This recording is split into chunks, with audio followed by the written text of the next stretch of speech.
Hey Prime members, are you tired of ads interfering with your favorite podcasts? Good news! With Amazon Music, you have access to the largest catalog of ad-free top podcasts included with your Prime membership. To start listening, download the Amazon Music app for free or go to amazon.com/ad-free podcasts. That's amazon.com/ad-free podcasts to catch up on the latest episodes without the ads. This summer, Instacart presents famous summer flavors coming to your front door. Or pool. Or hotel. Your grocery delivery has arrived, sir. That was faster than room service. No violins in the lobby. Oh, seriously? Anyway, sit back, relax, and get delivery in as fast as 30 minutes. Starring your favorite snacks, drinks, and more. Download Instacart for free delivery on your first 3 orders. Rated H for hungry audiences. Offer valid for a limited time. Minimum $10 per order. Excludes restaurants. Additional terms and fees apply. Hello, you are listening to Just Films and That. This is the podcast where we talk about those films we think deserve a little bit more love. Whether they're underrated or underseen, we're going to talk about them. So, let's see what it's going to be this week.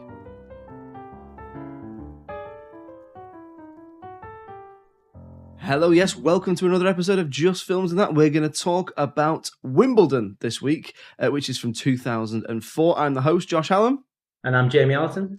So before we start, if you could head on over to whatever app or whatever you're listening to this on and give us a 5-star rating and review, it'd be massively appreciated, wouldn't it, Jamie? It really helps. We'd love Josh, that one. Josh will give me my dog back if we get 10 5-star reviews. Yeah, and for every 5-star review we don't get, I'm going to take one of his toes. Anyways.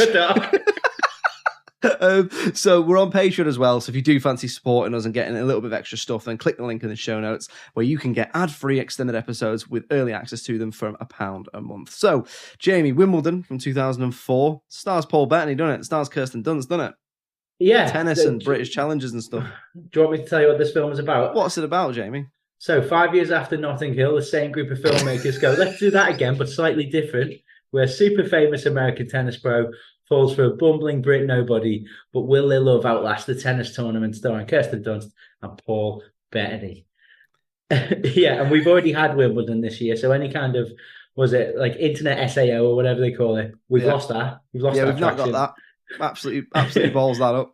But it is the 20th anniversary. It is the 20th, well, it's the 20th year anniversary. I don't know when in 2004 it came out. Yeah. I imagine it probably came out coinciding with the tennis tournament Wimbledon, because if it didn't, they absolutely missed a trick there, even though I know social media wasn't really a thing. So I think they've actually shot themselves in the foot by calling it Wimbledon. I think they should have called it something tennis-based. Should have called it MK Dons. One for the football fans there, guys. What a reference. Hey, Lay. Yeah, like the one person who just chuckled at that on the train. You're welcome. And then deleted the pod. Well, so like if you've got seasonal movies, Christmas movies, they know. I mean, it's a cynical thing that bands will often bring out Christmas songs because they know they're going to get those residuals every Christmas. Yeah. Valentine's movies. If you go on your TV guide and see Wimbledon is on during the time of Wimbledon, you're going to think that is Wimbledon. Yeah. So I think that's why this doesn't get played during Wimbledon, does it? Because people will think it's the tennis tournament. Yeah, you would think iPlayer would have. Oh well, people will watch this because it's a film about tennis. It's not going to happen. I think that will probably happen with challenges after a couple of years when it's not on, the expensive streaming. They'll put that out when Wimbledon's on because people are like, oh, I'm in the mood for a bit of a tennis-based movie. But because they call it Wimbledon, it's not going to happen. And there's not that many tennis-based movies, but somehow we're reviewing our second one of the year. So, is it underrated? Is it underseen? Do you just want to talk about a tennis film because it's such a niche interest of yours? Well, I do not care about tennis. I just think, it is underseen because nobody talks about it, do they? Like I say, you would expect this to be kind of played every year, but there's no references from this. There's no one really discusses it. But I think it's a nice film, and it's a rom-com where people are more likable than most rom-coms. A lot of rom-coms, people make decisions where you go, well, I hate you now. I don't think you should be happy. Like with Notting Hill, the bit where Julia Roberts sacks off Hugh because Alec Baldwin has turned up. You do kind of go, oh, now come on, now then. Or when he pours that juice that looks like gravy over it, you are like, that's going to take a while to get out. People make bad decisions in rom-coms, and like the fact that Hugh Grant continues to let Rhys Ifans live with him. Yeah, instead of killing him. Yeah. But no, and it is very much in the. So this is the most Richard Curtis film that isn't a Richard Curtis film. It's got an American female lead and a bumbling English lead, and she's out of his league, but they fall for each other anyway. Yeah, and I think that's probably why it's done so well, is because Richard Curtis isn't there tainting it by going, be more like me to Paul Bettany. Because it's well known that Hugh Grant is just an avatar for Richard Curtis in those movies. Whereas this, I think Paul Bettany, he's the bumbling Brit, but he's got a bit more about him than that. Like, he's quite sarky. Yeah, a bit sly. You feel like he can take himself in a fight. Yeah, and he's not ashamed of his sexuality. And we'll like, when we get into the good stuff, I think the approach to sex in this is quite more mature than the rom-coms were. Yeah, and there's almost not a lot of rom-coms do this, but they actually separate sex and love. Yeah. Like in a lot of them, it's, they fall exhausted into each other's arms, and it's this wonderful night and all this. Whereas this is very much like, oh no, like just like banging for fun. Yeah, same time tomorrow. Yeah. Yeah. And they actually they don't make like Kirsten Dunst isn't a villain for every year. Apparently she picks up a new guy just to kind of get her energy out, and they it doesn't judge her on that. And it's that thing of like, we're going into this because we both want to get laid, and then it's like, oh no, we've fallen in love because that we didn't mean to do, which is more realistic than those movies where like the end game is that people in their 20s or 30s end up having sex. And like, no, this is England, where he'd get a fish and chips in and a couple of WKDs, and then they would be going at it. What colour WKD? I reckon he's a blue man, but she's iron brew. I think if you had anything but blue WKD, I'd be like, get out, you pervert. Yeah, but what's the point of any other colour? Chicken and mushroom pot noodle and blue WKD. Anything else? Well, beef pot noodle. I'm calling the police. What's this limited edition Brazilian zest? Just give me the chicken and mushroom one. You creep. It is, and there is this thing as well in modern films as well, modern rom-coms, which is something actually I really liked about Hitman. The Clem Powell, Richard Linklater film that came out this year, but particularly with mainstream blockbustery films, not just rom-coms, which is that, and they say, don't they, everyone's horny but no one has sex. So there are all these beautiful people looking at each other, but nothing ever happens. And it's like, do you know what's like? We're all human, right? So sometimes it's all right to see some beautiful people getting off of each other. Yeah, and it's dangerous for like entire swathes of films to like, if you're raised on rom-coms, your idea of sex is like, oh, this is something that people in love having. Like, no, that's what my having a Catholic upbringing, like that's already been instilled in me. I could do with some modern cinema to tell me like, no, it's okay to go have sex with someone and then not fall in love, and then maybe call them 20 times and they've ignored you, but that's fine. I'm actually fine. She's not, Jamie, she's not coming back. I know, it's just, why would she make her profile public if she didn't want me to know that she's moving on with that new guy?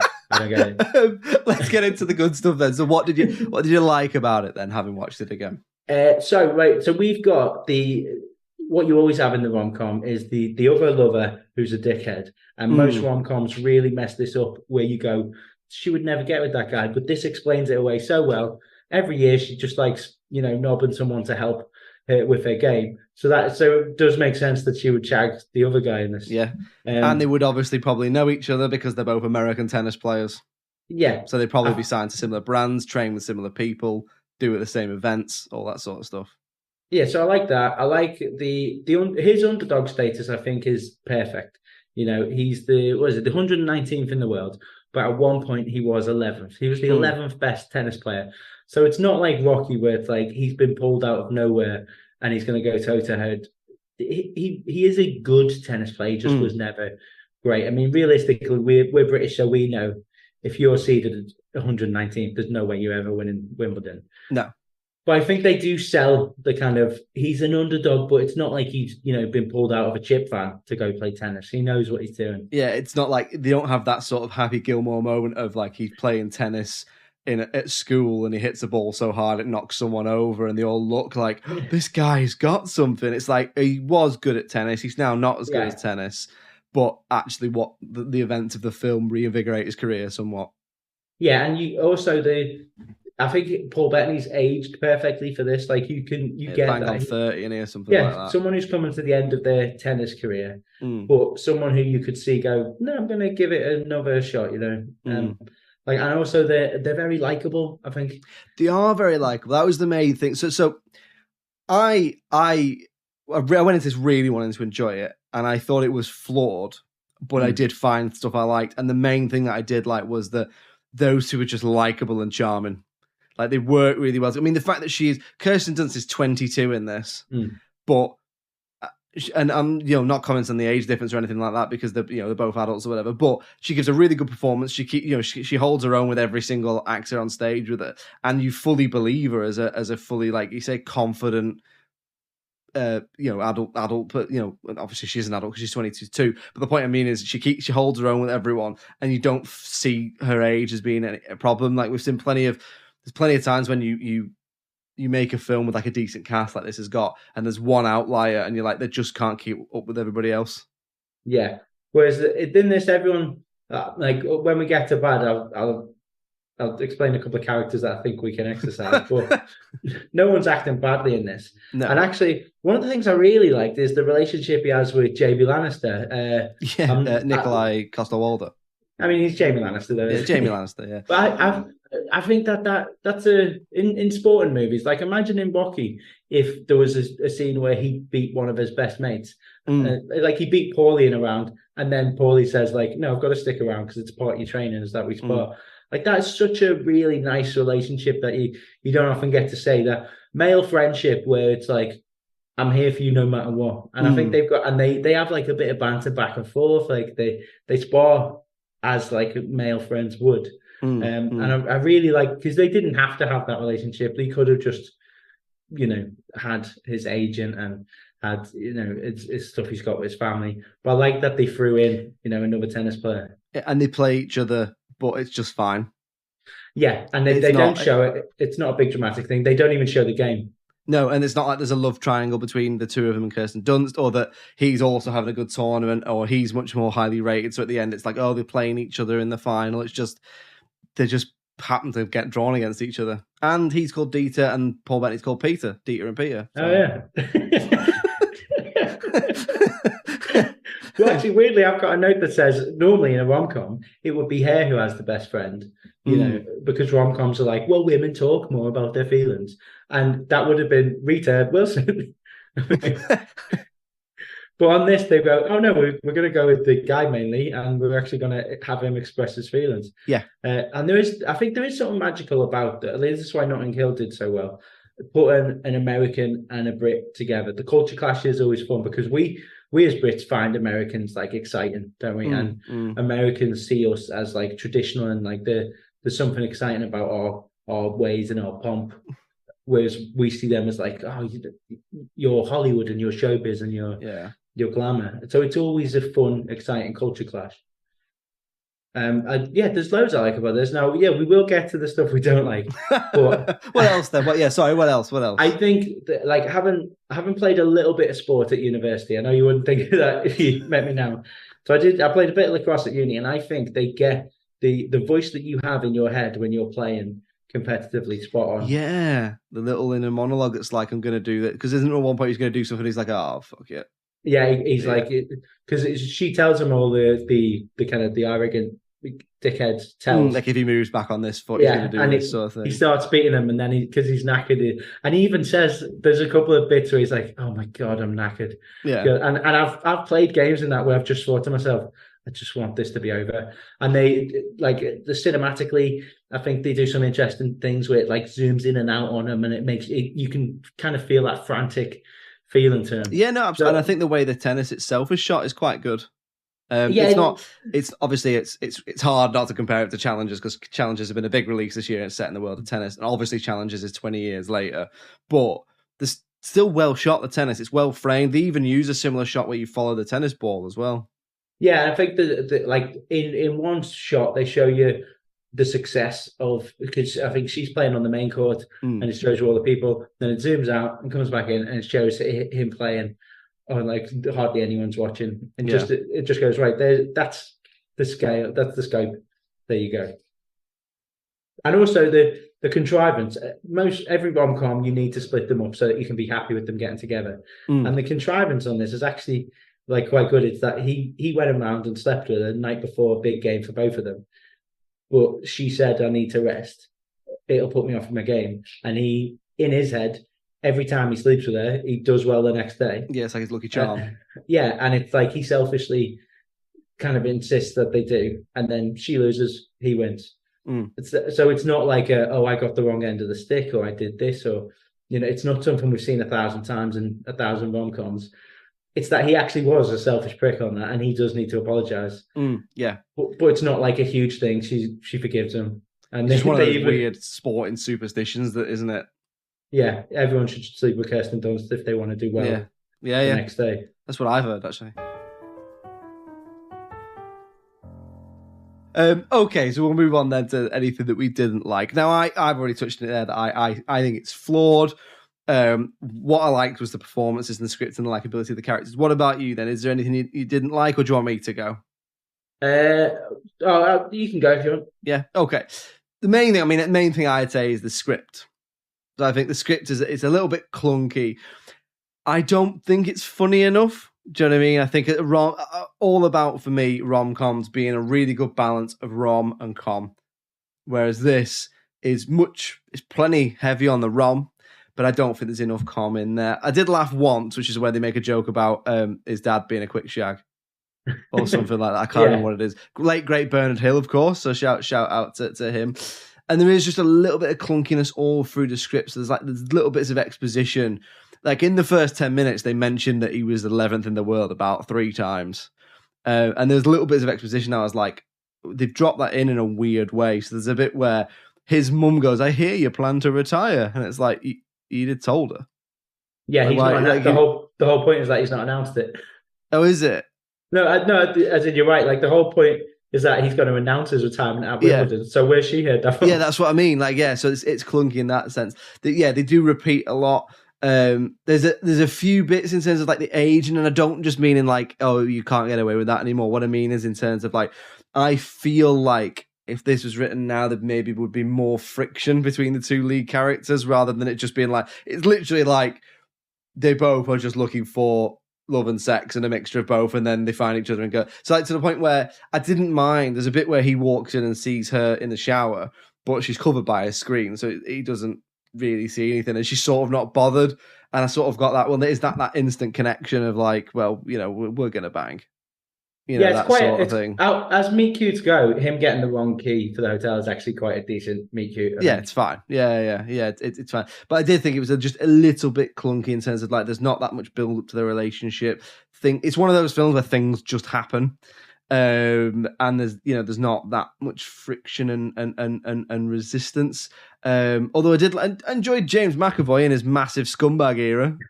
I mean, he is a proper scumbag in this. That's one of my dislikes. Go on, that's it. Go on.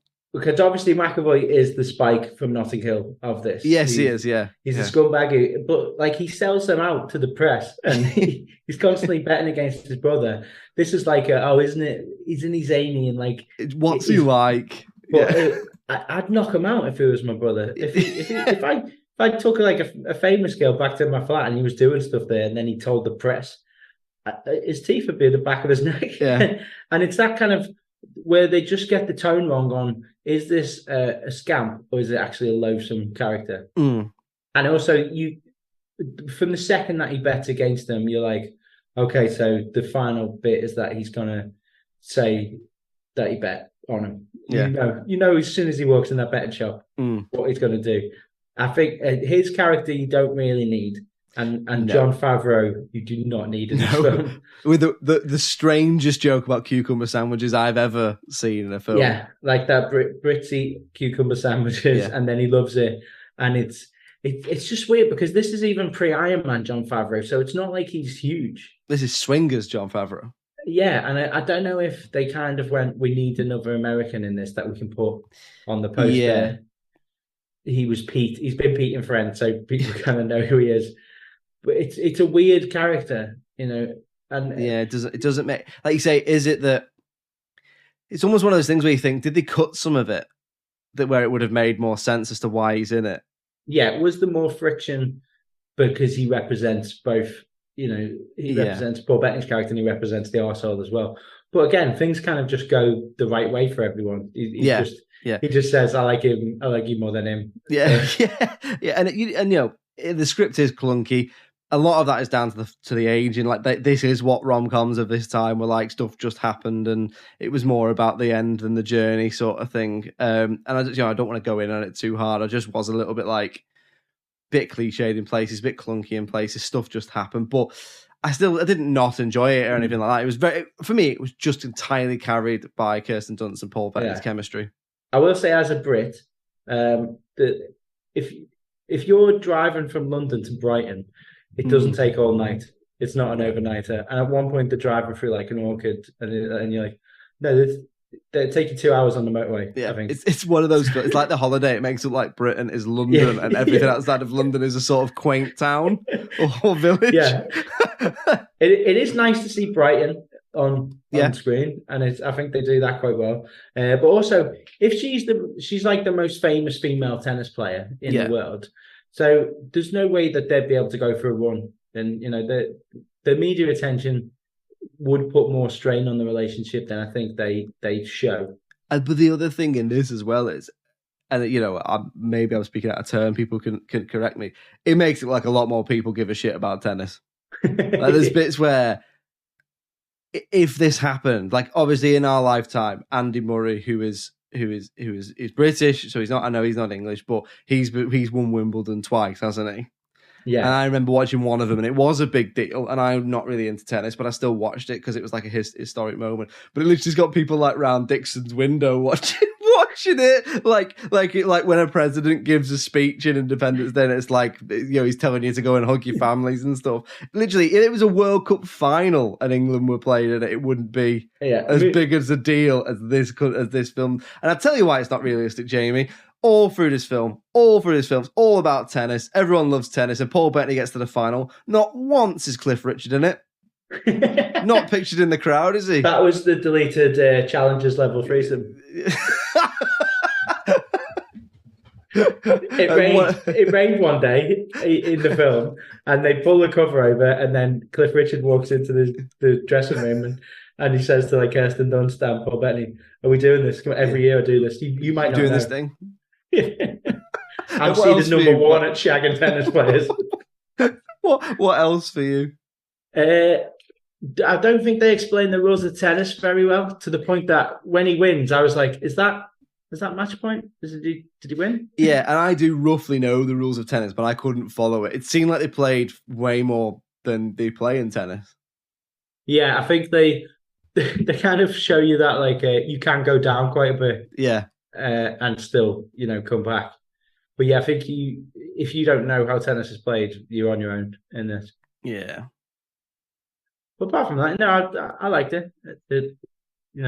What's your problem?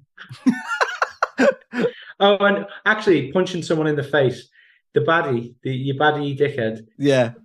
How is he not pressing charges against Paul Bettany? And he doesn't get disqualified from the tournament. But that's the sort of stuff I mean. It's like, it's just a bit clunky. He punches him because it's a good emotional beat, but it's not. It doesn't make any sense. That you could have had a Jon Favreau bit there where he's like, this is going to be great for the media if we pitch you two together or something. But there was they just kind of set that lad up as, well, he's an arsehole, and he didn't mean to hit the ball, boy. I thought that was weird. It's like he's just good at tennis. Yeah. So I haven't seen the critical reception then. So you picked it because it's underseen mainly, though, haven't you? Yeah, it's kind of been forgotten, hasn't it? Yeah. So ratings wise, how do we think it did? I wonder if critics could probably be quite sniffy about this. I think this is probably maybe a 5.5, 6 out of 10. But I wonder if the critics could be quite sniffy about this. Then also, I can imagine people who did like it maybe having quite a lot of affection for it. So let's say I would give it a high 5. Let's split the difference between 5.5 and 6 and say 5.8. And I think the critics probably give it a low 6. So I think I don't think it'll be underrated, but I think it probably will be underseen. So how did it do? And I'll work out the average. So I think having both of us watch this now, you acknowledge that it should be a 9. Yeah. Yeah. No, it's mainly underseen because IMDb 6.3. Right. So 63%. Yeah. Rotten Tomatoes critics 61%. Okay. And Rotten Tomatoes audience 57%. So actually, the audience like this less. Yeah. So that averages out at more or less 60. So 6 out of 10 or 60%. So.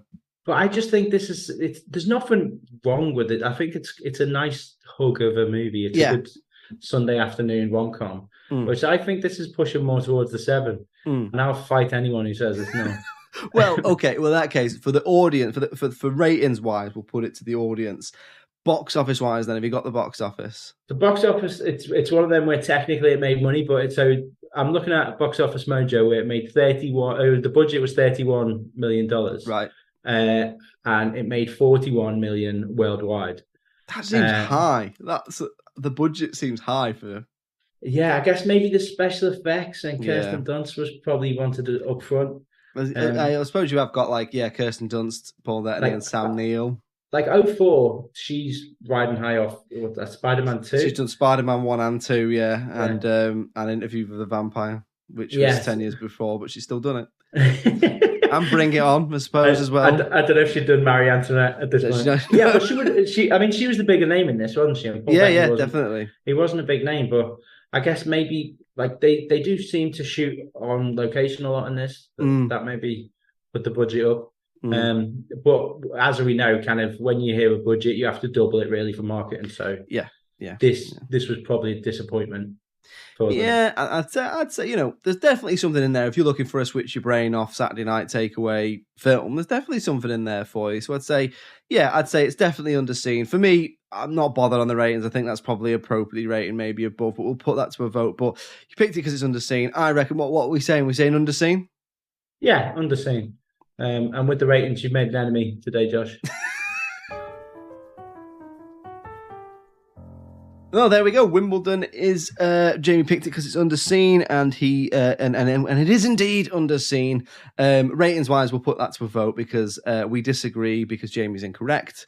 In the meantime, we'll be back next week with another episode. If you'd like to get in touch with us, it's filmsandthatpod@gmail.com. We're on all the social medias, including Facebook, Instagram, TikTok, and Twitter and YouTube. If you just search for Just Films and That, you'll find us. Always putting stuff out there, so do give us a follow. All that remains to be said is thank you very much for listening. We'll be back next week. It's goodbye from me. Cheerio.